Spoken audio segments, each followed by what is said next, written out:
श्री गणेशाय नमः।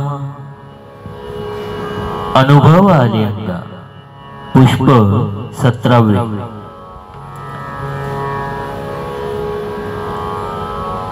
मी एक वेळ शैक्षणिक सहल एकट्यानेच आयोजन करण्याचे ठरवले।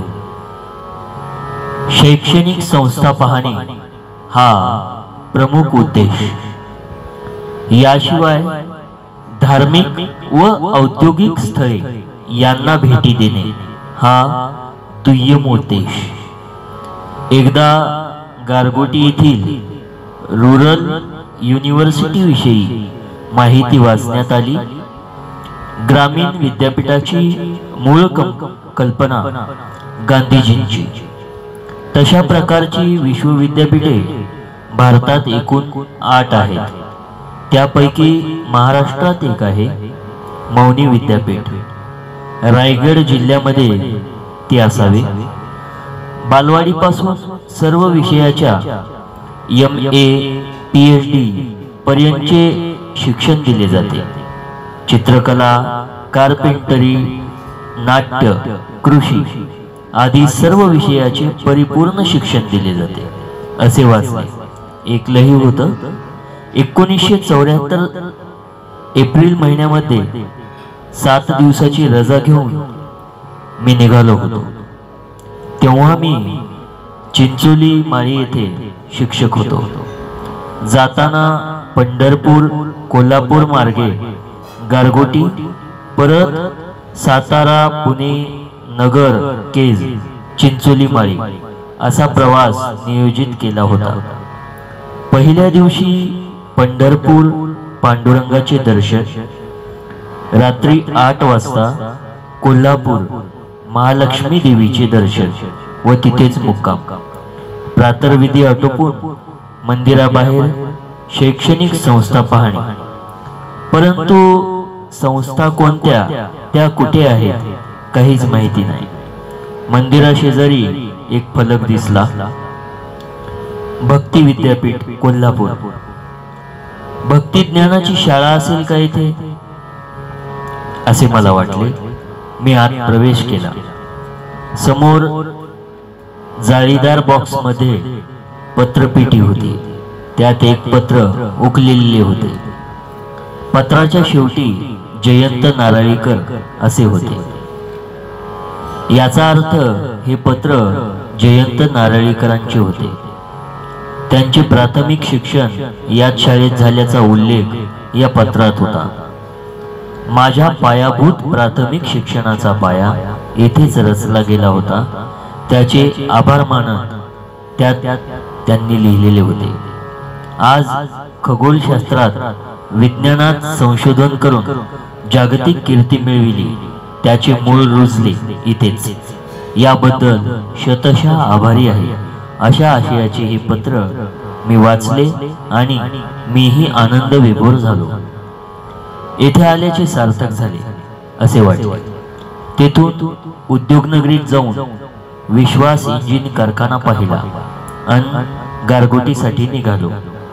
सर्व प्रवास बसने होता। काही वेळाने मी गारगोटी येथे मौनी विद्यापीठात पोहोचलो। मला संस्था प्रमुख, डायरेक्टर, प्राचार्य कुणाची तरी भेट घ्यायची होती। तिथे 2 विद्यार्थी दिसले।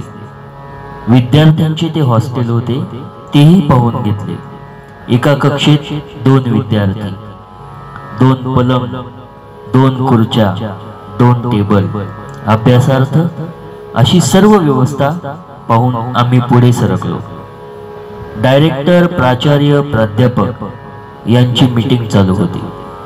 त्या विद्यार्थ्यांनी तिथे जाऊन वर्दी दिली, कुणी पाहुणे आले आहेत। त्यांनी आत येण्याची परवानगी दिली। मी आत प्रवेश केला आणि काय आश्चर्य, सर्वजण उभे राहिले सत्कारार्थ। मी चकित झालो। मला काही सुचेना मी काय करावे। मी उभाच होतो, ते सर्वजणही उभे होते। माझी चौकशी केली त्यांनी। आपण कोण आहात, कशासाठी येणे केले? मी ओळख करून दिली। मी बीड जिल्ह्यातील प्राथमिक शाळेचा एक प्राथमिक शिक्षक आहे। या संस्थेचा नावलौकिक ऐकला आणि ही संस्था पाहण्यासाठी आलो. मला वाटले प्राथमिक शाळेतील प्राथमिक शिक्षक अशी ओळख करून दिल्यानंतर ते सर्व खाली बसतील, पण तसे घडले नाही. संस्थेचे शैक्षणिक डायरेक्टर गो पु राणे म्हणाले, आपली पंजाबराव देशमुख कृषी मंत्री भारत सरकार यांची ओळख असेलच. मी नाही म्हणालो. मलाही कळेना. मी प्राथमिक खेड्यातील अशी ओळख करून दिल्यावर त्यांचा गैरसमज दूर होईल. पण लगेच पुन्हा एक प्रश्न विचारला.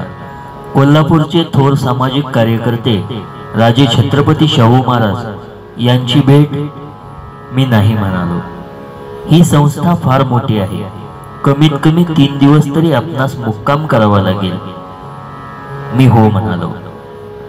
यांची व्यवस्था कुठे करायची? पंजाबराव देशमुख निवासात? येथे सर्व उच्च गृहमंत्री व प्रमुख पाहुणे यांची सर्व व्यवस्था असते. पण गोपू राणे म्हणाले, यांची सर्व व्यवस्था माझ्या घरी होईल. कुणीतरी म्हणाले, सर्व व्यवस्था निवासात असताना घरी काय म्हणून? राणे म्हणाले, त्यात माझा स्वार्थ आहे. कसला स्वार्थ? ते म्हणाले, मला यांचे अखंड सानिध्य पाहिजे आहे. 3 दिवसांसाठी त्यांनी मला आपल्या घरी नेले. 3 दिवस संस्थेतील शाखा उपशाखा सर्व बरोबर राहून दिवसा रात्री दाखविली. रात्री नाट्य विभागाकडे नेले. दिवसा प्राथमिक विभागापासून उच्च शिक्षणापर्यंत चालणाऱ्या ऍक्टिव्हिटीज उपक्रम दाखविले. कृषी विभाग 450 एकर जमिनीत व्याप्त आहे. सर्व उपक्रमात काम करणारे 450 शिक्षक आहेत. या सर्वांसाठी स्वतंत्र व उद्यानासहित प्रत्येकी एक बंगला आहे. प्राथमिक विभागात साने गुरुजी कथा मला पाहिली, जी की आपण परत आल्यावर जिल्हा प्रशाला केज येथे सुरू केली. यातील बरेच उपक्रम गारगोटी मौनी विद्यापीठातून आणले होते. म्हणण्यापेक्षा तिथे साकारले होते. 12वी पासून ध्यान प्राणायामात असलेली मीरा ग्रॅज्युएट झाली. तिने BEd साठी अर्ज केला. 2 युनिव्हर्सिटीत अर्ज केला. एक आंबेडकर युनिव्हर्सिटी व 2 पुणे युनिव्हर्सिटी. ती आंबेडकर युनिव्हर्सिटीत पूर्ण अपात्र ठरली, तर पुणे युनिव्हर्सिटीत पूर्ण रिझल्ट लागला नव्हता. 15 ऑगस्ट पर्यंत 3 याद्या संपल्या होत्या. 4थ्या यादीची अपेक्षा नव्हती. ती 15 जुलै ते 15 ऑगस्ट पुण्यातच होती. तिचे बहीण व मेवणा तिथे होते. त्यांच्याकडेच राहणे व जेवणाची सोय होती. तिचे प्रतीक्षा यादीतही नाव नव्हते. तिचे दररोज युनिव्हर्सिटीत जाणे येणे करायला लावले होते. तिला जाणे येणे निरर्थक वाटत होते. ती परत यायला निघाली होती. मला तिथे राहावे असे वाटत होते. का कोण जाणे, परंतु तिने येऊ नये असे प्रकर्षाने वाटत होते. मी प्रभूशी संघर्ष करीत होतो. माझे म्हणणे असे होते की तिचा द्वेष नाही, दोष नाही, तर प्रवेश दे. आता ती अस्थिर झाली होती, येण्यास आतुर होती. मी समाधानला हे सांगितले. तो त्याच्या भाषेत आक्रमक बोलला आणि ती थांबली. ऑगस्ट महिना संपला.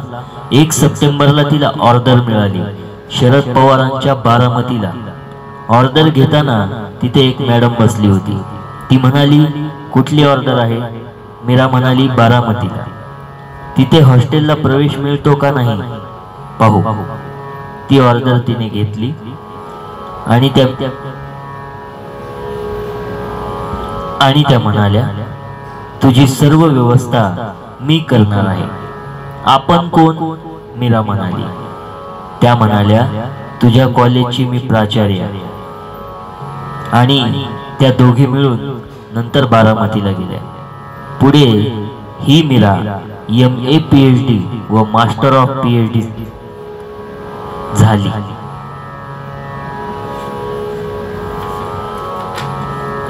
समितींजे बनसोडे हा सज्जन सालस हुशार विद्यार्थी. तो 12वी परीक्षेत 46% गुण घेऊन उत्तीर्ण झाला. त्यास इंजिनिअरिंगला लाईनला जायचे होते, परंतु ते अशक्य होते. एवढ्या अल्पगुणात तो इंजिनिअरिंगला प्रवेश मिळणे अशक्य होते. मराठवाडा विद्यापीठाच्या इतिहासात 25 वर्षापासून 46% गुण असलेल्या विद्यार्थ्यास इंजिनिअरिंगच्या कोणत्याच शाखेला प्रवेश मिळत नव्हता आणि मिळणे शक्यही नव्हते. तो 7वी इयत्तेपासून नित्यनेमाने प्राणायाम करीत होता. तरीही पण काय झाले? त्या काळात 70 ते 80% पुढे मार्क्स असलेल्या विद्यार्थ्यांसाठी चांगला काळ होता. तसा तो माळी इतर मागासवर्गाचा लाभ मिळणार होता हेही खरे. म्हणजे तरी काय, 60-70% दरम्यान तरी गुण मिळायला हवे होते. प्रथम श्रेणी तरी मिळायला हवी होती. परंतु 46% गुण म्हणजे तृतीय श्रेणी, द्वितीय श्रेणीचा शेवटचा आणि तृतीय श्रेणीचा आरंभाच्या सीमेरेषेवरील हे गुण होते. परंतु त्यास इंजिनिअरिंगला प्रवेश मिळाला. BE झाला, त्यानंतर ME झाला, PhD होतो आहे आणि आंतरराष्ट्रीय स्तरावर त्याची संशोधनात्मक पुस्तके प्रकाशित झाली आहेत.